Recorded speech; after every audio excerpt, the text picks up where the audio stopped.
Hello students, I welcome you all to my channel Political Science. Today we will discuss a very important topic that is on voting behavior and how does it helps to understand the nature of survey research and what are its other uses also. So this topic is very important from the point of view of your exams, and this topic can be correlated in your first and fifth unit of public opinion and survey research paper sec BA program, and it can also be referred for honors. So आज का जो हमारा ये discussion है इसमें मैंने voting behaviour क्या है, ठीक है, और वोटिंग बिहेवियर को हमें क्यों मेजर करना चाहिए, इससे क्या फायदे हैं, और सर्वे जो रिसर्च है या हम जिसे सर्वेक्षण अनुसंधान कहते हैं उसमें हम इस प्रक्रिया से क्या क्या फायदे उठा सकते हैं या क्या अंडरस्टैंडिंग डेवलप हो सकता है. So with these important issues we are going to begin our today's discussion on what is voting behavior, why do we need to measure it in survey research. Hindi में मतदान व्यवहार क्या है, हमें सर्वेक्षण अनुसंधान में इसे मापने की आवश्यकता क्यों है.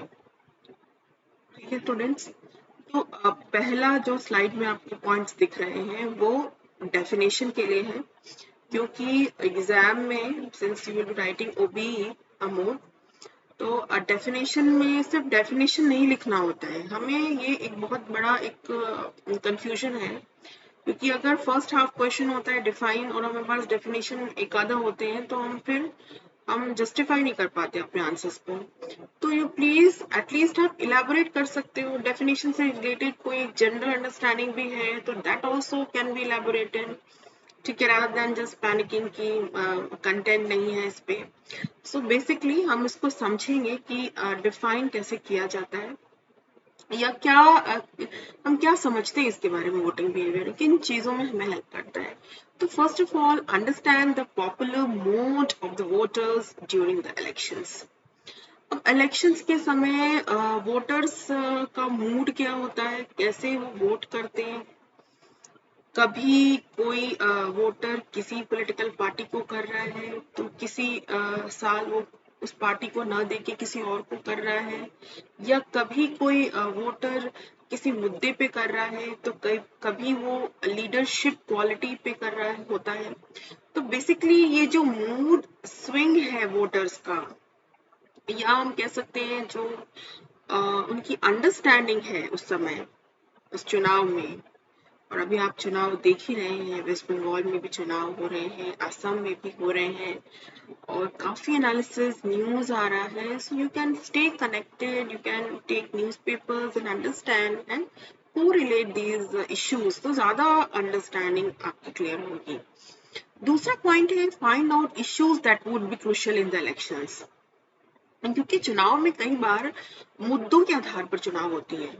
मुद्दों, क्योंकि मुद्दे बहुत इंपॉर्टेंट होते हैं, और हम अगर किसी नेता को या हम जो भी अपने रिप्रेजेंटेटिव हैं, प्रतिनिधि हैं हमारे, जिनको हम चुनते हैं और हम 5 साल का इंतजार करते हैं, कुछ ठोस कारणों से भी होता है. तो क्या मुद्दे हैं जिनको हर 5 साल हम रिव्यू करते हैं, देखते हैं, एक्सपेक्टेशंस हैं, एम्प्लॉयमेंट जनरेशन है, अपॉर्चुनिटीज है, डेवलपमेंट है, ठीक है, और भी बहुत सारे इश्यूज हैं, सोशल कॉज भी है. तो ये सारे मुद्दे होते हैं और इसके आधार पर भी चुनाव किए जाते हैं, वो वोटर्स वोट करते हैं. Then voters choice of political parties and leaders, क्या चॉइस होगा उनका, किस राजनीतिक दल का वो चुनाव करेंगे इस बार, किस लीडर को किस पॉलिटिकल पार्टी के किस लीडर को वो वोट करेंगे. तो बेसिकली इसमें हम चॉइस भी देखते हैं पॉलिटिकल पार्टीज का, हो सकता है कई बार चॉइस चेंज होता है, डिपेंड करता है, और ये सारी चीजें हमें सर्वे से ही पता चलता है कि क्यों चॉइस बदलते हैं वोटर्स के. और वोटर्स कोई स्टैग्नेंट तो है नहीं कि आज जो उन्होंने जैसा बिहेवियर पैटर्न किया, जिनको वोट किया, जिस वजह से किया, वो सेम जो है नेक्स्ट बार भी सेम रहेगा, सेम रिपीट होगी. वो चीजें बदलती हैं क्योंकि आधार बदलते हैं, कॉन्टेक्स्ट बदल जाता है. Then voting intentions of the electorates, जो भी मतदाताएं हैं उनका क्या इंटेंशन है, क्यों वोट कर रहे हैं वो। Voting is you can say ये एक पॉलिटिकल हमारा जो है अधिकार है, राइट है, हमें वोट करना चाहिए। और जब भी वोटिंग का समय आता है तो कई बार ये भी हम सुनते हैं लोगों से आसपास कि क्या फायदा वोट करके, वो जो होना है वही होगा, जो लोग पावर में आते हैं वो वैसे ही बिहेव करते हैं। और तो ये जो हम जनरलाइजेशन करते हैं, कई बार वोटर्स का जनरलाइजेशन होता है, तो इस वजह से भी वोटिंग प्रक्रियाओं पे फर्क पड़ता है। तो इसलिए इंटेंशंस क्या है ये समझना बहुत जरूरी है इलेक्टोरेट्स का। Finally, and the most important part is it means approximation of the electorate's opinion and views on various facets of electoral competition in numerical terms based on a sample survey of registered voters.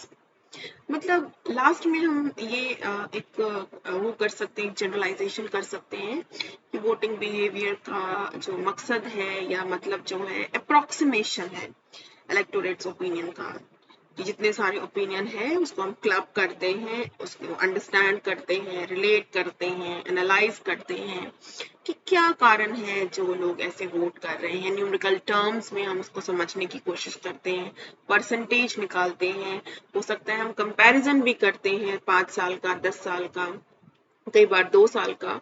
और वो जो भी ये जो sample survey होता है वो registered voters के जो रजिस्टर्ड वोटर हैं उनका हम सर्वे करते हैं, सो दैट कि हमें ज्यादा क्लैरिटी हो कि वो ऐसे वोट क्यों कर रहे हैं। अनरजिस्टर्ड का तो हम नहीं कर सकते। बेसिकली जो रजिस्टर्ड वोटर्स हैं, जो वोटर्स वोट करते आ रहे हैं, उनके बिहेवियर पैटर्न को, उनके बीच में जाकर हमें चीजों को समझना होता है। और सर्वे रिसर्च हमें बहुत अच्छा अपॉर्चुनिटी प्रदान करता है इस चीजों का आकलन करने के लिए। तो basically first part that what is voting behaviour और what do you mean by, मान लो अगर वोटिंग बिहेवियर नहीं पूछते वो पूछते हैं what do you mean by measuring voting behaviour. Then also students, you can jot down these points and you can explain what I have explained to you. You can further elaborate, कुछ उदाहरण के साथ भी आप इनको समझा सकते हैं।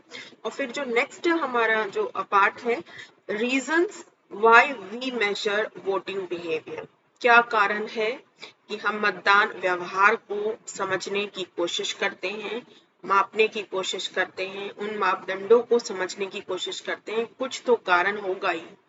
तो जो कारण है उस सारे कारण को आपको अच्छे से एक्सप्लेन करना है। You can also give examples of any election study, any electoral study, any institutional study, for example CSDS लोक नीति टीम का भी आप कुछ जो है परसेंटेज, कोई डेटा, कोई आंकड़े देके भी आप चीजों को समझा सकते हैं। कोई भी चुनाव, लोकसभा का चुनाव हो गया, राज्यसभा का चुनाव, सॉरी स्टेट इलेक्शंस हो गए, तो उन इलेक्शंस में जरूरी नहीं है कि कंटेम्प्रेरी ही देना है, 2020 का ही देना है, आपको 21 का देना है। आप उसके पहले का भी 16, 17 कभी कभी दे सकते हो, पर जो आप एग्जाम्पल दोगे उसमें क्लैरिटी होनी चाहिए और रिलेट कर रहा हो वो जो आप कहना चाह रहे हो। तो first of all, most visible form of political participation, voting behaviour हम इसलिए मेजर करते हैं क्योंकि राजनीतिक सहभागिता को समझने का और उसको अंडरस्टैंड करने का बहुत प्रोमिनेंट ये एक अपॉर्चुनिटी होता है पॉलिटिकल पार्टिसिपेशन का। So this is very important point. Then the second point is find out the voting patterns and trends. What have been the voting patterns and trends in recent years? Okay, so are the voting patterns they getting changed, or what are the trends? What are the contemporary trends in voting patterns of voters? So what are the patterns that we are finding? So that also needs to be understood, and this survey research that is based on voting behaviors helps to understand that. और वो करने में हमें काफी मदद करता है। फिर तीसरा पॉइंट है साइंटिफिक आइडेंटिफिकेशन। यहाँ पे हम जब एनालिसिस कर रहे होते हैं तो हम बातें नहीं करते, हम बातें नहीं बनाते, हमारे पास एक जस्टिफिकेशन होता है, जो साइंटिफिकली प्रूव होता है, क्योंकि हमने जब सोशल साइंस पढ़ा था उसमें हमने नॉर्मेटिव और एम्पिरिकल स्टडी दोनों ही करा है। तो साइंटिफिक स्टडी से यहाँ एम्पिरिकल स्टडी से है। तो एम्पिरिकल स्टडी में हमारे पास डेटा होते हैं, आंकड़े होते हैं हमारे पास, फिर आंकड़ों का हम एनालिसिस करते हैं, मेजर करते हैं उसको कि अगर ये साल इस तरह के आंकड़े आए हैं तो इससे हम क्या फाइंडिंग निकाल सकते हैं। आप किसी भी तरह, किसी भी कोई भी एग्जाम्पल से आप उसको कर सकते हो। और अगर मैं आगे एक दो और हमारा जो डिस्कशन होगा, जो approaches to understand voting behaviour, तो एक आधा डिस्कशन में लेके आऊंगी कि ऐसा पाया गया तो ऐसा क्यों हुआ। अगर समय रहा तो जरूर मैं वो भी लेके आऊंगी, पर क्योंकि ये बहुत इंपॉर्टेंट था ये टॉपिक, तो इसलिए मैं अभी फिलहाल हम इसको डिस्कस कर रहे हैं। फिर चौथा पॉइंट है understand particular events based on voters opinion and feedback. तो कई बार वोटर्स ओपिनियन जो देते हैं और जो फीडबैक देते हैं उससे भी हम कई बार चीज़ों को समझने की कोशिश करते हैं, और आगे आने वाले समय में हम उस तरह के फीडबैक देते हैं कि सो दैट कि जब चुनाव नेक्स्ट बार हो तो उसमें इन चीज़ों का ध्यान रखा जाए, वोटर्स के क्या एक्सपेक्टेशंस हैं। ये सर्वे हेल्प करता है जो रिप्रेजेंटेटिव्स हैं, जो नेक्स्ट रिप्रेजेंटेटिव्स हैं जो आएंगे, वो अपना किस तरह से परफॉर्मेंस करें, क्या बदलाव करें वो अपने परफॉर्मेंस में, किस तरह से वो जो एक्सपेक्टेशंस, वोटर्स के एक्सपेक्टेशंस को फुलफिल करें, उनके एस्पिरेशंस को, उनके डिजायर्स को, so that they can get into power, they can get into authority. तो कुछ बदलाव बहुत जरूरत है, और आज के वोटर्स काफी एम्पावर्ड हैं, काफी विजिलेंट हैं, तो उन्हें हम जो है मिसगाइड और मिसलीड नहीं कर सकते ज्यादा।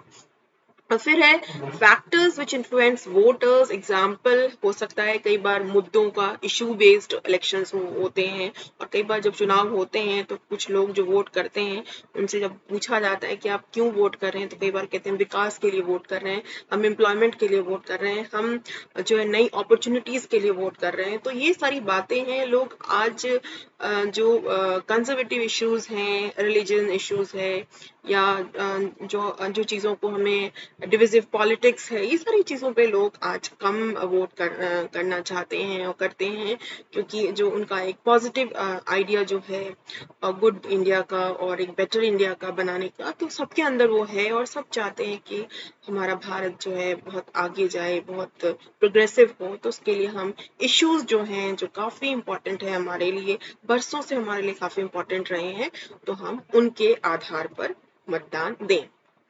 Then there are social parameters also, कि सोशल बेस, शेड्यूल कास्ट हो गए, शेड्यूल ट्राइब्स हो गए, आदिवासीज हो गए, महिलाएं हो गई। कई बार मुस्लिम वोटर्स का भी जो है वोट बैंक जो है शेयर होता है कि ये इनको करेंगे, ये उस पार्टी को करेंगे। तो इस तरह से सोशल बेस जो है बदलते रहते हैं, और उनके बहुत सारे कारण हैं। इनफैक्ट पॉलिटिकल प्रोसेस में भी और इंडियन गवर्नमेंट एंड पॉलिटिक्स में भी आप पढ़ते होंगे कि किसी पॉलिटिकल पार्टी का सोशल बेस पहले क्या था, आज क्या है। तो सोशल, सामाजिक परिवेश बहुत इंपॉर्टेंट है, तो वो आपने पहले भी पढ़ा होगा। थोड़ा सा सोशल बेस को भी यहाँ पे लिखना पड़ता है। Then the sixth point is average gain and average loss of any political party. किसी पॉलिटिकल पार्टी का किसी साल बहुत ज्यादा गेन हो गया और किसी साल बहुत ज्यादा लॉस हो गया दूसरे पॉलिटिकल पार्टी से, अगर हम कंपैरिजन करें तो ये क्यों हुआ। और कई बार हम ये सुनते भी हैं कि एंटी इनकम्बेंसी फैक्टर हो रहा है। तो ये एंटी इनकम्बेंसी फैक्टर क्या है, ठीक है।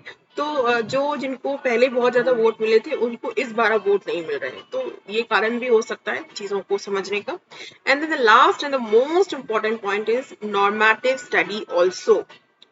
This voting behaviour helps us to understand the normative point values also. आज जनता क्यों इस तरह से अपना जो इंटेंशन है बदल रही है, क्यों इस तरह से वोट कर रही है, पहले वो कैसे कर रही थी। तो ये सारे जो नॉर्मेटिव या क्वालिटेटिव अंडरस्टैंडिंग है, सब वैल्यू पैटर्न कहते हैं।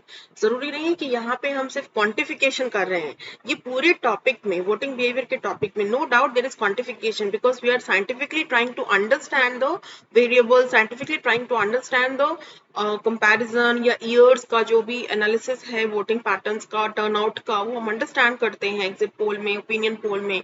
बट यहाँ पे हम वैल्यूज को भी समझते हैं। तो ये सिर्फ और सिर्फ साइंटिफिक अंडरस्टैंडिंग नहीं है, बल्कि थोड़ा बहुत इसके अंदर नॉर्मेटिव नॉर्म्स और वैल्यूज का भी है, क्योंकि ये चीजों जो वोटिंग बिहेवियर है, they also show the values which the voters they possess, which they have, which they try to understand in future elections so that कि आगे आने वाले समय में उन्हें कुछ सीख मिले जो चुनाव हुए हैं और रिजल्ट ओरिएंटेड ना नहीं रहा या उनके एक्सपेक्टेशंस नहीं रहे, जो इवेंट्स हो रहे हैं या जो भी इश्यूज हो रहे हैं, तो आगे सोचते हैं कि अब नेक्स्ट 5 साल बाद हम दूसरों को वोट करेंगे सो दैट कि कुछ बदला हुआ हमें नजर आए हमारा भारत. तो basically students, these important points are there in understanding voting behavior, different definition of voting behavior. और आप संजय कुमार और प्रवीण राय के जो कुछ आर्टिकल्स वगैरह भी है, रीडिंग पैकेज है, वो भी आप पढ़ सकते हो. नहीं तो ऑनलाइन भी आप स्टडी कर सकते हो. इतना भी आप अगर करते हो तो it's more than enough. Factors क्या होता है इन्फ्लुएंस करने का वोटिंग बिहेवियर, वो भी मैंने क्लास में कराया था. 6-7 इंपॉर्टेंट पॉइंट्स है. और नेक्स्ट बार मैं ये डिस्कस करूंगी कुछ जो हमारे अप्रोचेस हैं वोटिंग बिहेवियर को अंडरस्टैंड करने के लिए, बहुत इंपॉर्टेंट है. तो that approaches I will come up with those approaches. And then since your exams are also coming up closer, and then I'll try to have one question answers discussion on how to write a good answer, and then one previous year's question discussion also we'll try to have it as soon as possible. So I wish you good luck to all of you. Stay blessed, stay happy, and take care of yourself. Thank you.